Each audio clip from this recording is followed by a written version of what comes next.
Está começando o programa Lições da Bíblia, o seu programa semanal de estudo profundo da Palavra de Deus. Ao longo desta temporada, estamos estudando o tema maravilhoso da aliança, que retrata o relacionamento de amor de Deus com a humanidade. No programa de hoje, nós vamos enfatizar a descendência de Abraão, como os filhos de Abraão se tornaram uma grande e poderosa nação e qual foi o propósito de Deus com isso, que é simplesmente abençoar todas as famílias da terra, o que inclui a mim e a você. No Lições da Bíblia, nós estudamos a palavra de Deus. Por quê? Se está na Bíblia, é bom para você.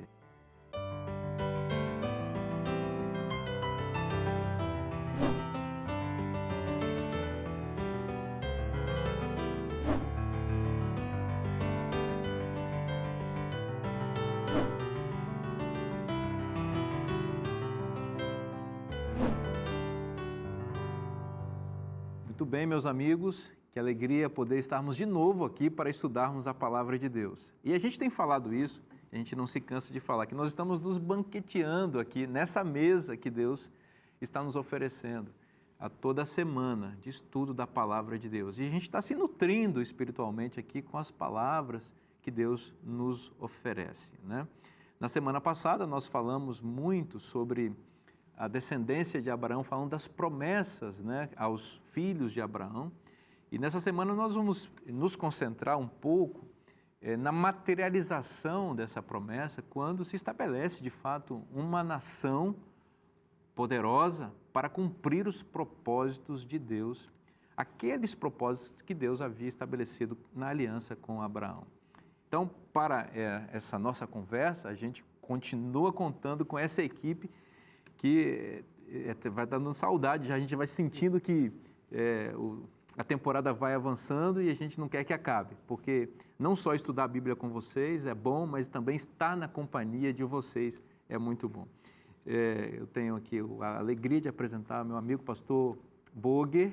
Pastor Boger é o responsável pelo ministério que promove o guia de estudos nas igrejas adventistas em 8 países da América do Sul. Pastor Boger, que alegria ter você aqui com a gente mais uma vez. Tem sido um privilégio muito grande estar aqui cada programa, aprendendo, compartilhando e juntos crescendo na graça e no conhecimento de Cristo. E nosso querido pastor Reinaldo Siqueira. Pastor Reinaldo Siqueira é o diretor da Faculdade de Teologia do UNASP Engenheiro Coelho. Muitos estudantes de teologia estão sob a responsabilidade dele, muitos pastores foram formados por ele, inclusive nessa mesa A2, e eu me sinto meio que incluído também nessa bênção aí, viu, pastor? Você estende essa bênção para mim, e aqui a gente vai aproveitando aqui também para aprender um pouco mais. É uma alegria ter o senhor conosco, viu? Um prazer estar aqui, pastor Vinícius, e faço as minhas palavras do pastor Boger, né? Que realmente Deus possa nos abençoar e continuar a dirigir nesse estudo da palavra de Deus. Amém. E o meu querido amigo também, o pastor André Vasconcelos, você já sabe, já falei algumas vezes, ele é nosso colega de trabalhos ali na Casa Publicadora Brasileira. Somos os dois editores, somos pastores que trabalhamos ali na Casa Publicadora. E para mim, André, receber você aqui nesse programa é uma alegria muito grande. Seja bem-vindo mais uma vez. O privilégio é meu, pastor Vinícius, estar aqui, né, compartilhando esse estudo com vocês, tendo a oportunidade de estar aqui com o pastor Reinaldo, pastor Boger, né, com você, que é nosso colega, como você já mencionou. Então, realmente é um privilégio, né, estar aqui escutando um pouco da sabedoria do pastor Reinaldo, né. Tive a oportunidade de ser aluno do pastor Reinaldo no mestrado de teologia, tive aula de aramaico e aula de Septuaginta com o pastor Reinaldo. Então, realmente, aí pude aprender muita coisa com ele. Então, se você cometer algum erro aqui, o pastor Reinaldo está autorizado. Ah, ele vai tirar nota. Vai baixar lá no registro. Lá no registro. Mas é isso, meus amigos. Então, agora nós vamos estudar, né? E a gente sempre fala, na hora de estudar, a gente tem que buscar a presença de Deus para Ele iluminar a nossa mente. Então, pastor André, por favor, faça esse pedido a Deus nesse momento agora. Vamos orar. Eterno nosso Pai, nosso Rei que estás nos céus, santificado, exaltado, bendito seja o Teu santo nome. Senhor, nós estamos aqui neste momento para estudar a Tua palavra. Nós pedimos a iluminação do Teu Espírito para que nossas palavras possam tocar o coração de cada pessoa que está nos acompanhando e que cada um possa aprender mais a respeito das Escrituras Sagradas, porque são elas que apresentam o conteúdo que salva. fica conosco agora, é o que nós te pedimos, em nome e para o amor de Jesus. Amém. Amém. Amém. A descendência de Abraão. O texto base aqui do nosso estudo neste programa está em 1 Pedro, capítulo 2, versículo 9, que diz: vocês, porém, são geração eleita, sacerdócio real, nação santa, povo de propriedade exclusiva de Deus, a fim de proclamar as virtudes daquele que os chamou das trevas para a sua maravilhosa luz. Esse texto está no Novo Testamento. O Novo Testamento foi escrito pelos apóstolos e pelos alguns companheiros de apóstolos também que receberam a revelação de Deus. E o Novo Testamento tem uma característica muito interessante que a gente chama de intertextualidade com o Antigo Testamento. O que é isso? Os autores do Novo Testamento vão ler o Antigo Testamento e, ao escrever os seus livros, vão citar partes do que está no Antigo Testamento. E esse texto aqui, não é, pastor Siqueira, nós temos exatamente isso acontecendo. O apóstolo Pedro está citando diretamente o texto de Êxodo, capítulo 19, em que Deus faz uma promessa para a nação de Israel que estava nascendo ali no sopé do Monte Sinai. Então, aqui nós percebemos a abrangência, portanto, daquela promessa que foi feita para os descendentes étnicos de Abraão, que estavam ali no Monte Sinai. Essa promessa se estende a todos aqueles que também desejaram participar dessa bênção. Quer aclarar um pouquinho mais essa relação de como essa promessa abrange todas as famílias da terra e não se limitou apenas aos descendentes étnicos de Abraão? Nós vemos no próprio texto bíblico, não é, que isso já está lá. Quando Deus fala, vocês serão uma nação santa, porque toda a terra é minha. Pedro vai colocar aqui, a toda a terra é minha. O que isso quer dizer? A fim de proclamar as virtudes daquele que vos chamou das trevas para sua maravilhosa luz. Quer dizer, o fato de Deus ser o Senhor de toda a terra, Ele espera que a sua nação santa seja o seu representante na terra. Isso está lá, como nós vimos já no outro momento estudamos, né? Deus diz, as nações vão ver, Isaías diz, as nações vão recorrer a você, a sua luz, para conhecer ao Senhor. Não é? E Deus falou mesmo, olha que só a oração de Salomão, quando ele inaugurou o templo. Ele diz lá em 1 Reis capítulo 8, diz, Senhor, quando as pessoas orarem neste templo, né, ouça a oração, okay? Para que as pessoas te temam, te andem nos teus caminhos. E quando o estrangeiro que vier de terras distantes, vier nesta casa de oração e orar a ti, Senhor, abençoa esse estrangeiro. Diz lá, qual o objetivo? A fim de que todos os povos da terra te temam, como te teme o teu povo de Israel. Olha isso. Isso é 1 Reis capítulo 8, inauguração do Templo de Jerusalém. Quer dizer, havia esse projeto desde o início.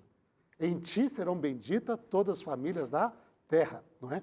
Agora, quando nós chegamos no Novo Testamento, os apóstolos lendo isso aí diz, chegou agora o clímax para que isso aconteça. O tempo agora, o Messias veio, ele é a aliança de Deus conosco, diz Isaías, e é a luz para os gentios. Nós temos de levar esse conhecimento a todo mundo. E quem participa disso está nessa missão que Deus deu para Israel no passado e deu para a igreja também, na continuidade desse mesmo plano. O plano é o mesmo. Ele vai sempre se expandindo cada vez mais. Então podemos dizer que também somos descendência de Abraão nesse sentido. No estudo que nós fizemos, né, no outro momento, a outra lição, o outro tema que estudamos, nós vimos lá, que diz lá, você vai o quê? Toda a terra vai ser descendente de Abraão, através do Messias. Lembra? Nós estudamos Gênesis 22, diz, olha, em ti, no sacrifício deles serão benditas todas as famílias da terra. Você será pai de muitas nações, não será pai de uma nação só. Então, e por isso a gente vê, Abraão é esse indivíduo, que todo mundo é chamado para ser filho dele. Cristãos, judeus, muçulmanos, todo mundo é chamado para ser filho de Abraão. Abraão é o paizão. O paizão. E aí, pastor André, está concordando com o certeza, mestre? Com certeza. Isaías 56, né, também fala lá do estrangeiro, né? O estrangeiro que guarda o meu sábado, abraça a minha aliança. No contexto ali de uma casa de oração para todos os povos, né? Isaías 42, que vai falar um pouco ali também da missão do Messias, né? Esse é o primeiro cântico do servo de Isaías, Isaías capítulo 42, diz assim, no verso 1, eis aqui meu servo, a quem eu sustenho, o meu escolhido, em quem a minha alma se compraz, pus sobre ele o meu espírito, e ele promulgará o direito aos gentios. E o verso 6 diz assim: e te farei mediador da aliança com o povo e luz para os gentios. Então, esse sempre foi o plano divino, né? Agora, o que acontece às vezes, que isso acontece muito com as pessoas que às vezes, quando estudam a Bíblia, às vezes a pessoa, se a gente não estudar a Bíblia com o coração aberto, com a mente aberta, pedindo a direção do Espírito Santo, às vezes a gente lê a Bíblia com filtros. Você só lê aquilo que você já está acostumado e deixa de ver as verdades bíblicas. Então nós temos de abrir o nosso coração. E às vezes o povo de Deus acontece isso, ele fecha o seu coração, fecha algumas ideias pequenas e deixa de ver o grande panorama que Deus apresenta. Por isso Deus nos chama a dizer, olha, vamos andar no caminho do Senhor, seguir sua palavra, estudar a Bíblia. O pastor Boger mencionou isso, né? Cada dia, com o coração aberto, com oração. O guia de estudo nos ajuda a compreender cada vez mais, não é? Mas nós temos de ter o coração aberto, porque se não tem o coração aberto... Sem preconceitos. Sem preconceito, sem travas para Deus nos falar através da sua palavra. Né? Pastor Boger, interessante isso, né? Porque Deus estabelece uma nação e o propósito é abençoar todas as famílias da terra. Nunca era um exclusivismo, algo restrito ali, mas também Deus também não exclui seus filhos que ele chama e que ele comissiona. Então nós temos esse balanço aí de Deus chamando com o propósito de abençoar a todos. Isso fala a alguém que gosta de incentivar a gente a trabalhar para levar pessoas a Jesus, né? Eu creio que esse é um ponto assim que realmente mexe com a gente, sabe? A norte-americana, Ellen White, ela tem uma citação que fala assim, que não existe nação perfeita. Todas têm que aprender uma com as outras, mas todas precisam chegar em Cristo para ter essa unidade de perfeição. Então, isso ajuda a gente também como, às vezes, portador, conhecedor de alguma crença que está com um paradigma, como o pastor disse, um filtro na Bíblia, acaba crendo, não, esse é o meu ponto de vista, eu creio assim. Não, a gente tem que estar aberto a pensar, não, o outro não está errado, está certo. A gente tem que ter essa compreensão ampla de aprender a ouvir. Uma estratégia da missão, de compartilhar, é não confrontar. Isso é um princípio básico, quando você aqui tem o texto, né, para compartilhar a palavra. Escute, aprenda, faça perguntas, observe. Quem convence e transforma tudo é o Espírito Santo. Nós temos que ir mostrando juntos na Bíblia, lendo, analisando, mas quando a gente chega logo num confronto, veja, o princípio temos que aprender com todos, em Cristo é nosso alvo, e quando a gente tem essa compreensão e essa estratégia, a gente não ofende, a gente não magoa, a gente não bloqueia o outro. Você pode até conhecer e achar que tem uma verdade, mas se essa verdade não for lidada com compreensão, com amor, com o Espírito, ele que transforma, ele que convence. Então, quando a gente olha essa situação toda, não é para deixar ninguém assim, pensando que é o dono de um conhecimento. Dono da verdade. Da verdade. Essa arrogância, às vezes, que acontece, isso já é um bloqueio. É um bloqueio. Como igreja, isso também pode nos tocar, Claro, não é? sim, tem muita gente, não, eu tenho a verdade, eu conheço a verdade, mas se a minha verdade, ela é colocada com falta de amor, ela se torna sem relevância, uma inverdade, ela não tem efeito. Então, acho que nesse contexto todo, aprender com todos. E quando eu vejo que, puxa, aquilo me chocou muito, não existe uma nação perfeita. Todas precisam chegar a um em Cristo. Aí sim, vamos estar no lugar certo. É verdade. Aqui no nosso guia, na sessão de domingo, é destacado o verso de Deuteronômio capítulo 7, verso 6, que diz assim: porque vocês são povo santo para o Senhor, seu Deus.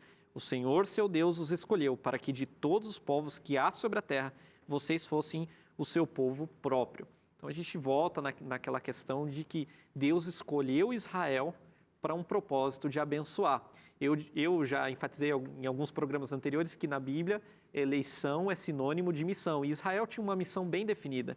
Aqui a expressão seu povo próprio, que também nós já comentamos em algum programa anterior, que é o termo segular, que aparece lá em Êxodo capítulo 19, verso 5, verso 6 também. É muito interessante porque aqui retoma a ideia da aliança novamente, né? Porque esse termo aparece, por exemplo, em textos antigos, como textos ugaríticos, para se referir ao vassalo que é amado, que é precioso aos olhos do Senhor. Então, veja, tem um contexto pactual, e dentro dessa aliança, assim como Abraão O povo de Israel tem uma missão de ser um canal de bênção, de abençoar a todas as famílias da terra. A gente nunca pode perder esse ponto de vista, que Israel foi escolhido para ser bênção e abençoou. E abençoou. De Israel veio a lei de Deus. De Israel vieram os profetas. De Israel veio o Messias, que trouxe salvação para todos. Então Israel abençoou a todas as nações. E nós poderíamos aqui elencar ainda muitos outros pontos, mas o fato é, Israel falhou em alguns pontos de sua missão? Falhou, assim como todos nós falhamos. Mas Israel abençoou a todas as nações? Abençoou. Lembrar que até o Novo Testamento também veio, na maioria dos escritores são deles, né? Até o Novo Testamento. Com certeza. Bom, o assunto é muito importante e esse assunto está contemplado no nosso guia de estudos. Você sabe, a cada semana nós oferecemos esse material para você. Esse material é publicado na Casa Publicadora Brasileira, que é a editora da Igreja Adventista no Brasil, que tem espalhado luz há mais de 120 anos. Essa editora está plantada no solo desse país e produzindo este material aqui, que tem acompanhado a vida de muitos cristãos ao longo de décadas. E eu quero convidar você, se você ainda não tem esse material, a você conhecer. Então, se você quiser saber um pouquinho mais como fazer isso, cpb.com.br está aparecendo no vídeo para você que nos acompanha pela TV e pela internet. E você que está ouvindo pelo rádio, cpb.com.br.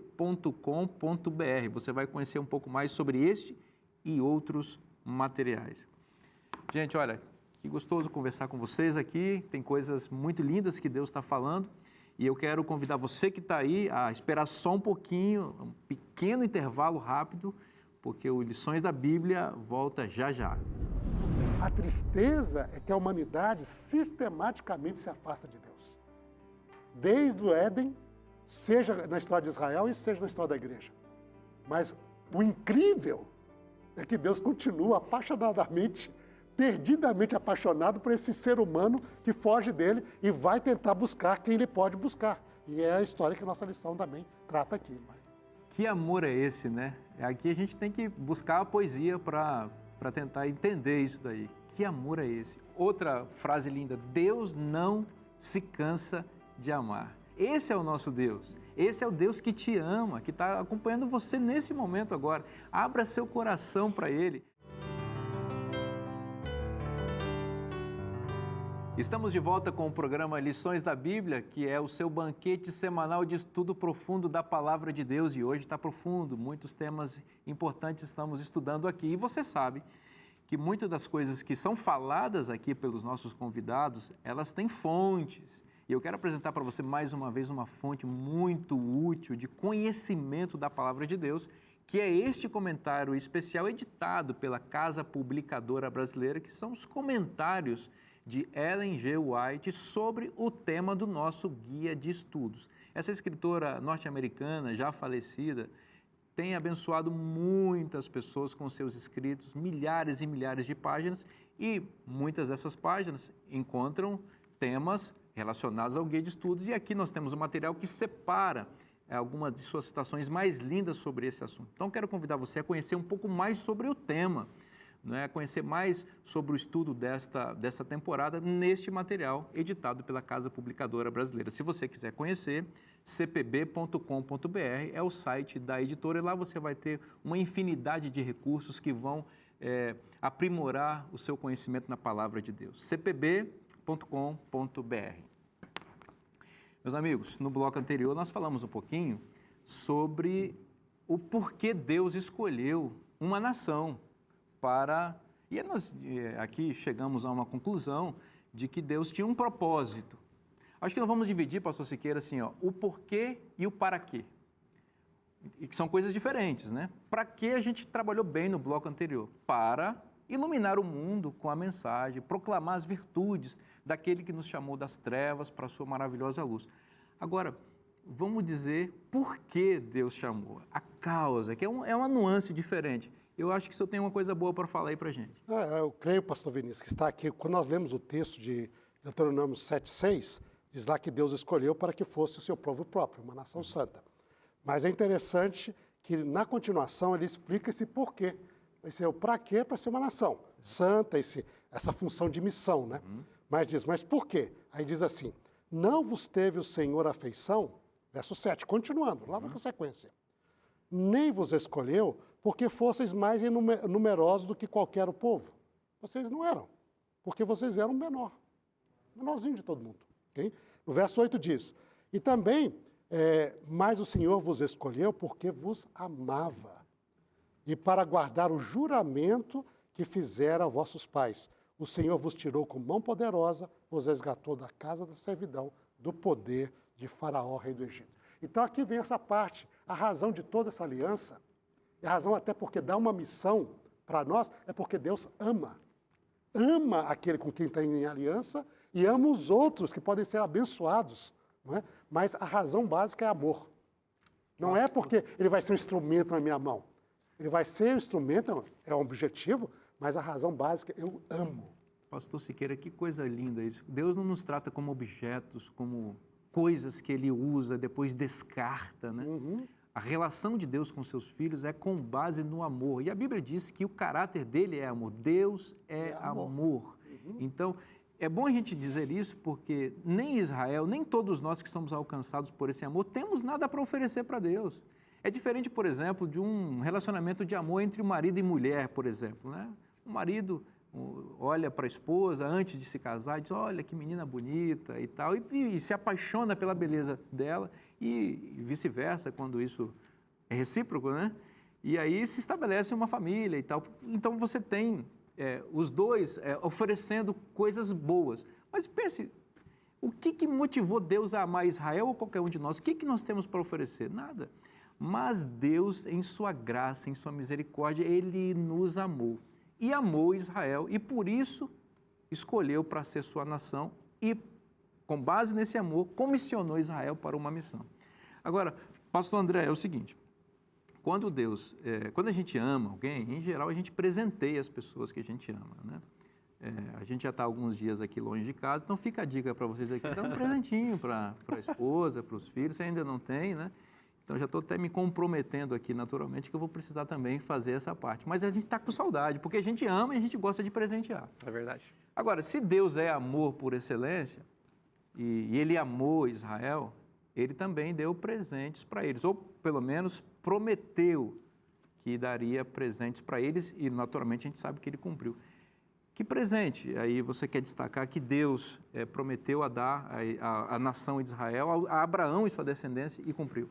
Então, Deus havia prometido a Abraão a descendência e a terra. Nós vimos que no Egito a descendência se tornou uma grande nação, mas ainda faltava o elemento da terra.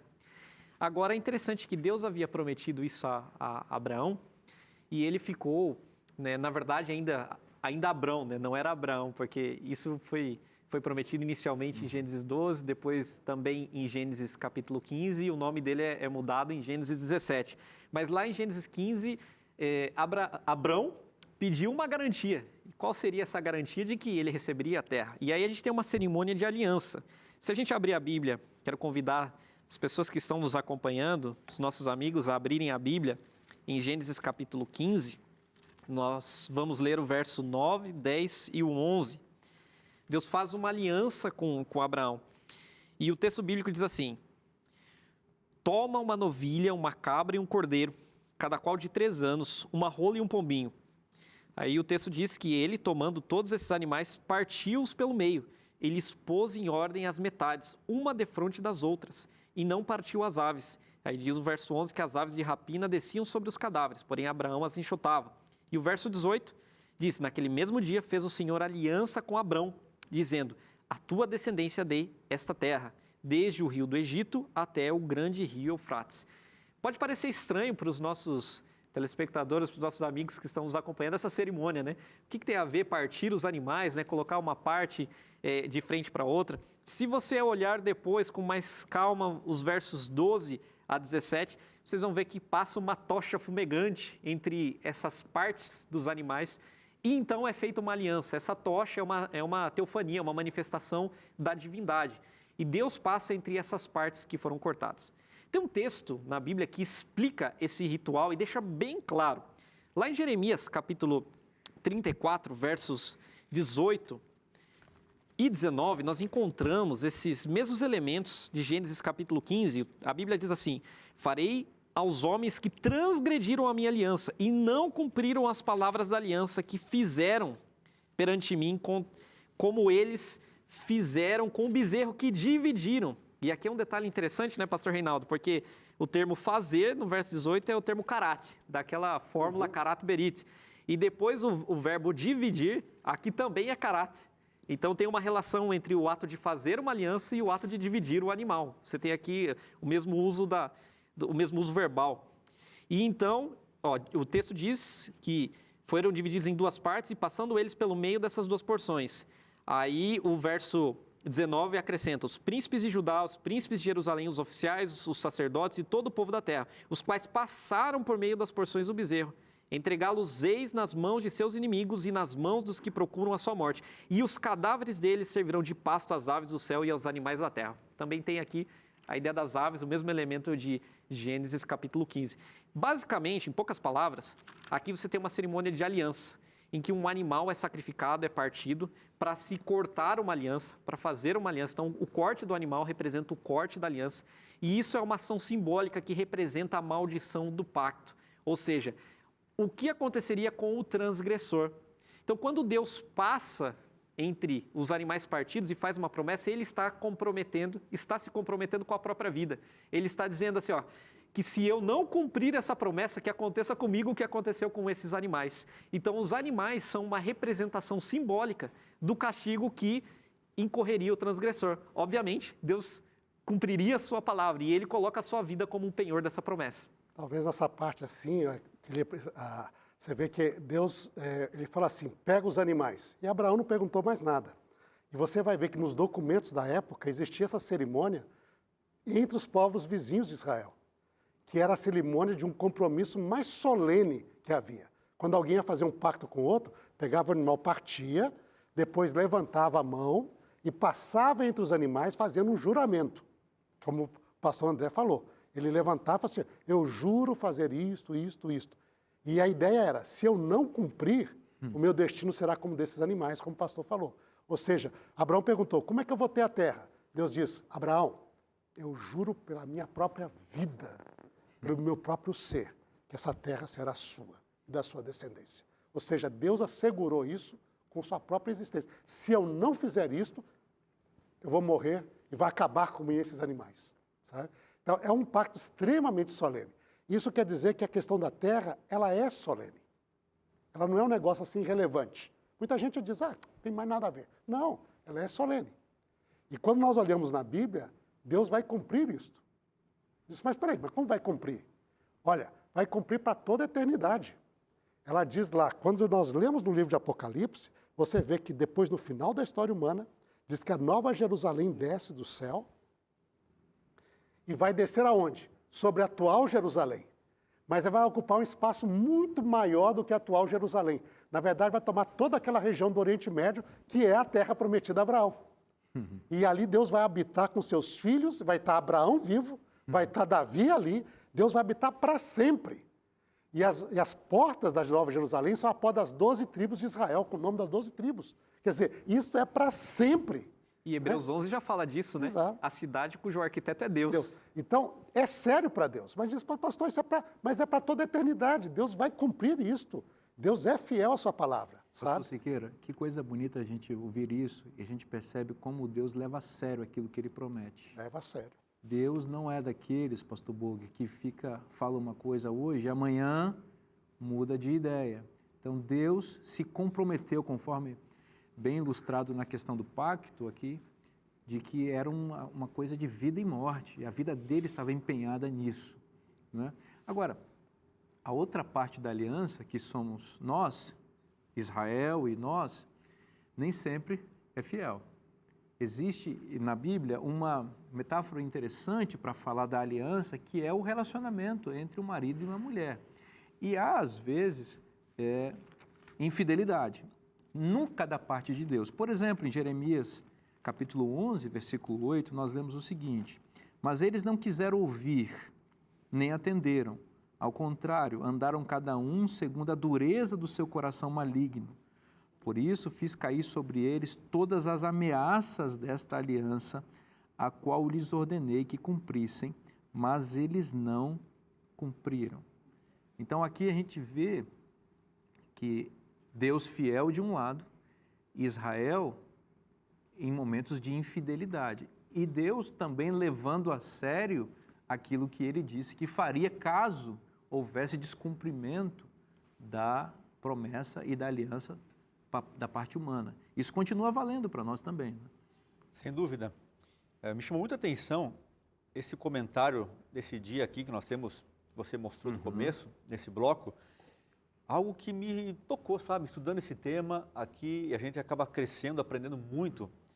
Uma parte aqui do texto diz assim que a infidelidade da igreja para com Cristo, permitindo que sua confiança e afeição se desviem dele e consentindo com que o amor às coisas mundanas ocupe o coração, é comparada à quebra do voto conjugal. Eu fiquei, uau! Quando eu me afasto de Deus, por qualquer razão, ou como eu começo a colocar coisas, muitas vezes a pessoa pensa, mas a minha vontade para as coisas de Deus terminou. Não, a verdade, a vontade não termina, ela muda de lugar e coloca outra vontade naquele lugar. Mas quando eu percebo isso aqui, as coisas dessa terra, elas podem me afastar, e naturalmente afastam se eu estou vinculado a elas, mas ele comparou isso aqui a uma quebra de um voto dessa aliança com Deus. Esse ato conjugal, como está mostrando aqui, você vai diante de uma sociedade, você registra diante de um juiz, você faz toda uma cerimônia também, você promete, você jura diante da igreja, diante de um juiz, que vai ser fiel. Agora, aqui o texto está comparando essa quebra do ato conjugal com Deus também nesse processo. Aí ele cita Jeremias 3,20, né? Como a mulher que trai o seu companheiro, assim vós me traístes, casa de Israel. Jeremias 3,20. Isso aqui realmente, eu confesso que mexeu muito assim, a amplitude e a gravidade que é o pecado, o afastamento de Deus, colocar coisas que interrompam essa aliança fantástica que Deus faz tudo por amor. Pastor Siqueira, vamos pegar um gancho aqui no que o pastor Boger está colocando, que são coisas interessantes aqui. Na nossa sociedade se banalizou um pouco a questão do casamento e tal, existe o adultério, infelizmente, proliferando, mas existe também os relacionamentos sendo desfeitos por qualquer motivo. Eu sei que você está fazendo uma pesquisa muito interessante sobre Oséias aí, que retrata um pouco dessa infidelidade matrimonial de Israel aí em relação a Deus, mas me parece que ali, me parece, não é óbvio, está no texto, que embora Israel como esposa tenha traído, me parece que Deus não repudiou a sua esposa e que quis manter-se com ela, né? Essa é vamos dizer assim, o surpreendente e quase incompreensível amor de Deus. Quando a gente olha, não é somente com Israel, né? Nós temos às vezes o costume, porque é o tema que está na Bíblia mais frequente, né? Israel, a gente lê a experiência de Israel e tal, mas quando nós olhamos para a Bíblia, na realidade é uma situação da humanidade. A humanidade. Deus fez primeiro um pacto, como nós estudamos bem aqui no nosso guia e nessa temporada, Deus começou um pacto com Adão. Adão e Eva, no entanto, foram infiéis. Aí ele renova esse pacto com Adão. Né? Mas daí o que acontece? Caim e a sua descendência se afastam de Deus. Okay? Então, veja, é uma situação que vem desde o Éden. Né? Depois até os próprios filhos de Deus se afastaram e chega um momento que só tem Noé. E o resto... E Deus traz o dilúvio. Mas aí Deus faz o pacto com Noé. E o que acontece? Com sua descendência. Mas depois nós temos os filhos de Noé se afastando de Deus. Aí Deus traz Abraão. Okay? Abraão, não, você vai aqui. Deus faz o pacto com ele. No entanto, a gente vê muitos da descendência dele também se afastando de Deus. Não é? E é incrível que a gente pensa assim, isso é lá com Israel, com o povo do passado. Mas quando a gente olha a história da igreja, e a citação falou da igreja, não falou de Israel. Igreja. Então, o que acontece? A partir do 2º século, a igreja vai se apostatar, se envolver com política, procurar o apoio do Império Romano e vai se afastar de Deus. E você vai ter, depois, Deus levanta o momento na igreja, que é a reforma, e um momento poderoso, de novo, como renovação do pacto com ela, mas depois o que acontece? Período depois da reforma, as igrejas começam a se afastar de Deus também. E hoje nós temos igrejas que nem acreditam na Bíblia como palavra de Deus. Incrível isso. Verdade. Nem acreditam que Jesus realmente existiu como está no Novo Testamento. Hein? Que questiona tudo e que acredita na evolução, que acredita não acredita mais no assim diz o Senhor. Então, a tristeza é que a humanidade sistematicamente se afasta de Deus. Desde o Éden, seja na história de Israel e seja na história da igreja. Mas o incrível é que Deus continua apaixonadamente, perdidamente apaixonado por esse ser humano que foge dele e vai tentar buscar quem ele pode buscar. E é a história que a nossa lição também trata aqui. Não é? Que amor é esse, né? Aqui a gente tem que buscar a poesia para tentar entender isso daí. Que amor é esse? Outra frase linda, Deus não se cansa de amar. Esse é o nosso Deus. Esse é o Deus que te ama, que está acompanhando você nesse momento agora. Abra seu coração para Ele. Você pode estar pensando, eu fui longe demais, me afastei, não tem solução para mim. Deus não desiste de você, como nunca desiste de ninguém com quem entra em aliança. Então, esse é o nosso convite para você. Continue com o coração aberto e não saia daí. A gente vai para um breve intervalo e o Lições da Bíblia volta já já. É interessante que nosso guia aqui, ele coloca que o ponto crucial é que Deus não rejeitou ninguém em massa. Então isso é um negócio interessante, porque as pessoas acabam, às vezes, tendo essa compreensão, não, esse é remanescente. Você falou agora aquele que sobra, né? Uhum. Estamos de volta com o programa Lições da Bíblia, agora no terceiro bloco, e a gente está aprendendo coisas lindas aqui da Palavra de Deus. No bloco anterior, nós vimos como Deus mantém a sua aliança, as suas promessas e nunca se afasta dos seus filhos, nunca abandona seus filhos. Esse é o nosso Deus. E como nós temos feito nos outros programas, quero apresentar a você também uma possibilidade de conhecer ainda mais sobre Deus, seu amor e sua aliança. Sempre é um recurso adicional para o seu conhecimento da Palavra de Deus. Este material, editado pela Casa Publicadora Brasileira, vai ser muito útil para você. O título do livro é Pacto Eterno. É um comentário escrito especialmente para nos ajudar a entender ainda melhor os temas apresentados no nosso guia de estudo. Se você desejar conhecer um pouco mais sobre esse material e outros recursos que estarão ali disponíveis para você, convido você a acessar cpb.com.br, está aparecendo aí na sua tela, e você que nos acompanha pelo rádio, cpb.com.br. Meus amigos, vamos voltar ao nosso estudo aqui. Nós estávamos falando sobre a infidelidade da aliança, né, que os filhos de Deus cometeram ao longo da história. O pastor Siqueira fez um breve resumo de como isso foi acontecendo e Deus foi reorganizando, né, esse relacionamento sem abandonar a sua promessa. Mas o fato, pastor André, é que a infidelidade matrimonial na aliança é de fato uma constante aí, né? Uhum. Explica para a gente um pouquinho dessa relação e como Deus se mantém fiel aí a despeito desses problemas. Interessante, tem um texto da Bíblia que discute exatamente esse assunto, que é Romanos capítulo 11, no que se refere aí ao relacionamento de Deus com Israel.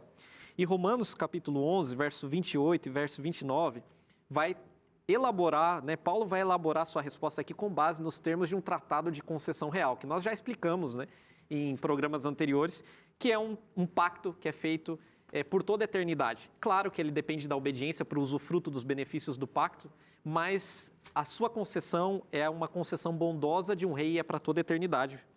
E aqui, Romanos 11, 28 e 29 diz assim: quanto ao Evangelho, Paulo está se referindo aqui à parte endurecida de Israel, que foi lançada fora. Isso é dito nos versículos anteriores, ali no contexto da metáfora da oliveira.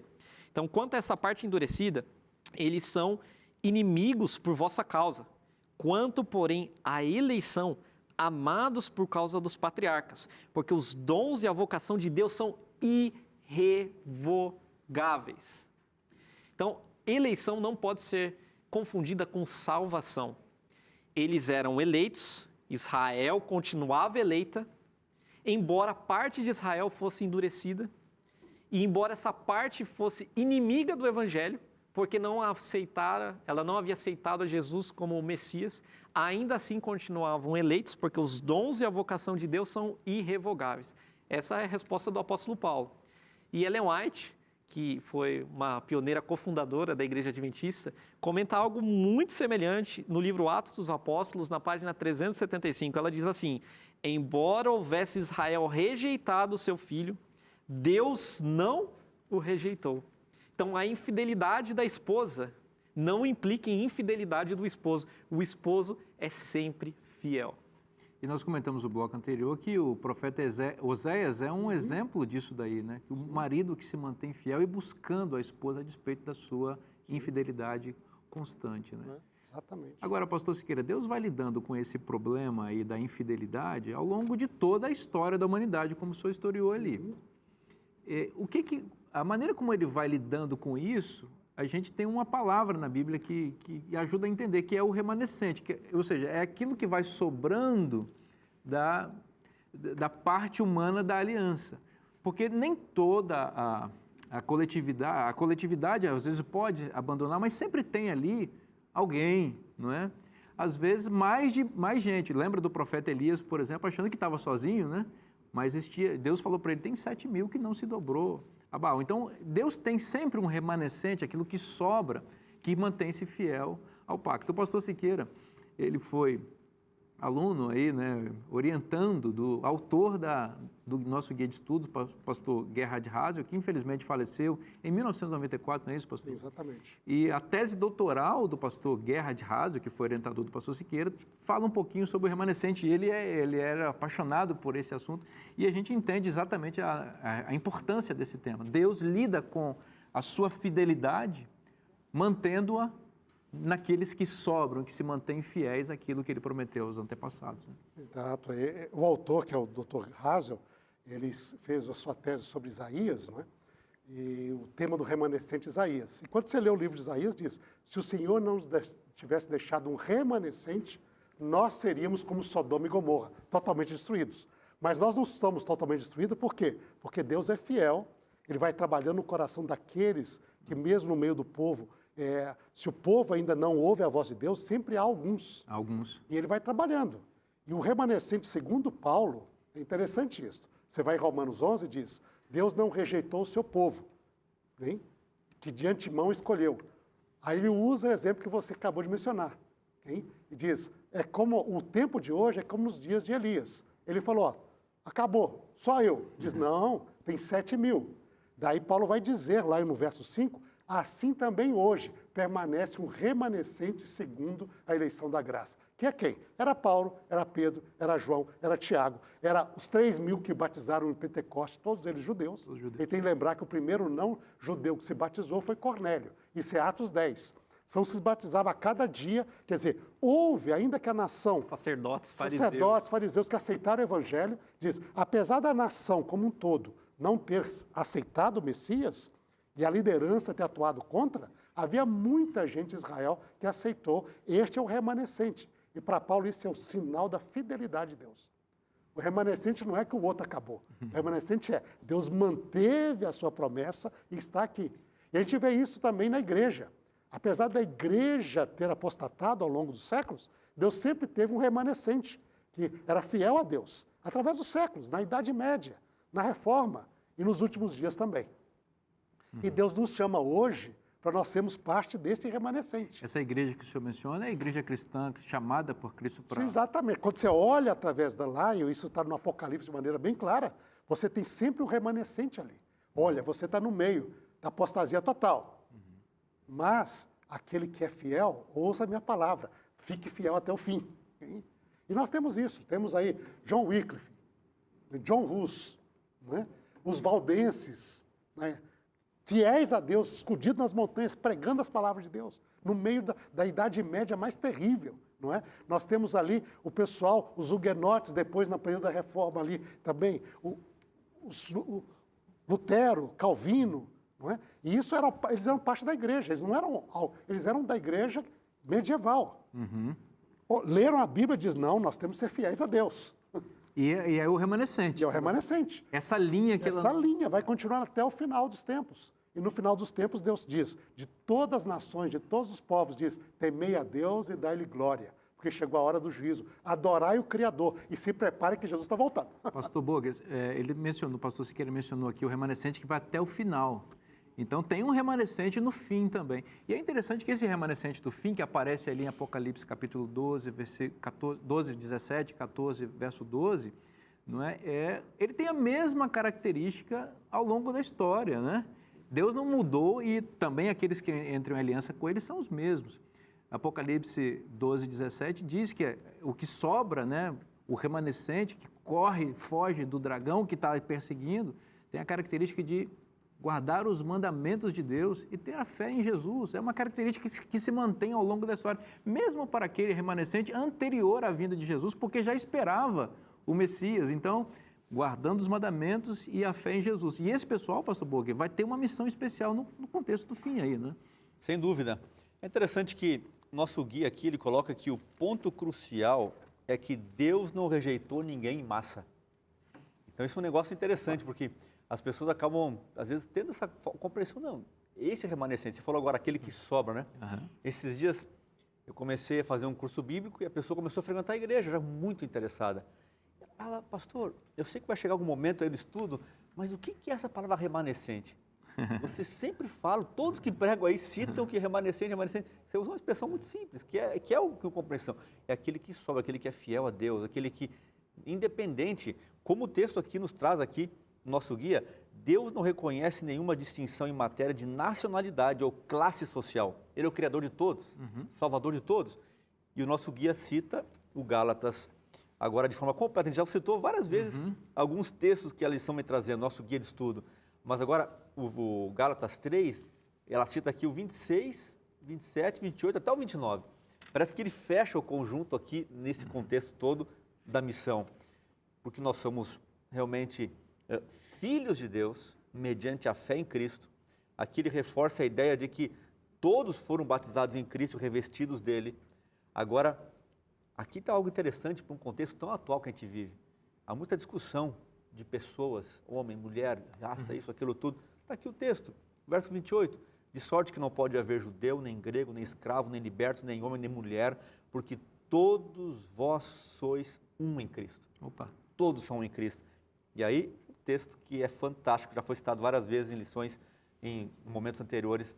E se sois de Cristo, também sois descendentes de Abraão, herdeiros segundo essa promessa maravilhosa. Maravilha. Agora, obrigado, pastor Boger, excelente. Agora, pastores Siqueira e André, o remanescente é o Israel espiritual, é um Israel regido por Cristo. Então, nós temos o elemento Israel espiritual. Vamos aclarar o que significa exatamente essa expressão, pastor Siqueira? Eu acho que essa é uma expressão importante, não é? E nós temos de compreender-a biblicamente, porque, infelizmente, na história das religiões, ela foi muito mal usada. Hein? Quando muitos cristãos usam a palavra Israel espiritual, ele coloca nessa expressão a dicotomia grega de oposição carne versus espírito. Então, eles compreendem Israel espiritual, o carnal é o descendente étnico de Abraão, que foi rejeitado. O espiritual é aquele que é só descendente no espírito, pela fé. Não é? Então, esse espiritual tomou lugar do carnal. Mas na Bíblia não existe essa dicotomia. Isso é algo estranho à Bíblia. Não é? Não existe carne versus espírito. Não existe isso. O ser humano é um só. Então, o que é um ser carnal e o que é um ser espiritual na Bíblia? O ser carnal é aquele que abandona Deus e anda na fraqueza e no pecado que caracteriza a sua carne. O ser espiritual é o mesmo ser humano, mas que se submete a Deus e por isso tem o Espírito Santo. É um ser cheio do Espírito. Então, o que é um Israel espiritual? Não é questão de origem, é uma questão de relacionamento com Deus. Judeus que aceitaram o plano de Deus eram Israel espiritual. Estavam cheios do Espírito Santo. E aí nós temos essa igreja no início, muitos judeus, milhares de judeus, que aceitaram e eram Israel espiritual. Fiéis descendentes do Israel espiritual como Moisés, que também recebeu o Espírito Santo. Né? Do Israel que seguia a Deus na época de Davi, cheio do Espírito Santo, e através de todas as eras. Agora, desse Israel espiritual, desde o início, é convidado todos os gentios a participarem. Então, se você está em Cristo, diz, sois descendentes de Abraão. E temos, diz, o Espírito. Então, faz parte. O Israel espiritual não rejeita ninguém. Se abre a todos. Mas a base de onde Deus começou a trabalhar é o Israel da sua época. Diz, porque a salvação vem do judeu, diz Jesus, para a samaritana. A salvação dos judeus, então, é Israel. Não é o grego espiritual. Não existe romano espiritual. Não existe brasileiro no sentido de... Não. é Israel. A base é Israel. Jesus veio de Israel. A salvação vem dos judeus, mas ela é aberta para todo mundo. É interessante a parábola do pastor, eu acho que termina bem isso daí. Diz, eu sou o bom pastor. Eu conheço as minhas ovelhas e elas me conhecem. Ele diz, eu tenho muitas ovelhas neste aprisco, diz lá João 10, que é Israel. E tem ovelhas que não são deste aprisco, quer dizer, fora de Israel. A mim importa ir buscá-las também. Eu estou buscando minhas ovelhas aqui, estou buscando minhas ovelhas lá. E um dia haverá um só rebanho e um só pastor. O objetivo de Deus nunca foi excluir ninguém, foi incluir a todos, porque esse é o Pai que ama. Que coisa linda isso, que coisa linda isso. Um só rebanho e um só pastor. Esse sempre foi o grande objetivo de Deus. Nós estamos estudando aqui, e como eu disse no início, estamos nos banqueteando com a palavra de Deus. Eu espero que essa também seja a sua experiência. Pegue sua Bíblia, continue estudando, porque Deus tem uma aliança com você e Ele quer mantê-la com você. Seja fiel também a essa aliança, porque Ele vai congregar você nesse rebanho maravilhoso que Ele está unindo agora. E nós vamos ter o direito e o privilégio de viver com Ele para sempre. Aqui no Lições da Bíblia, você já sabe, a cada semana um tema extraordinário da Palavra de Deus. Por que a gente estuda a Bíblia? Porque a gente sabe que se está na Bíblia, é bom para você.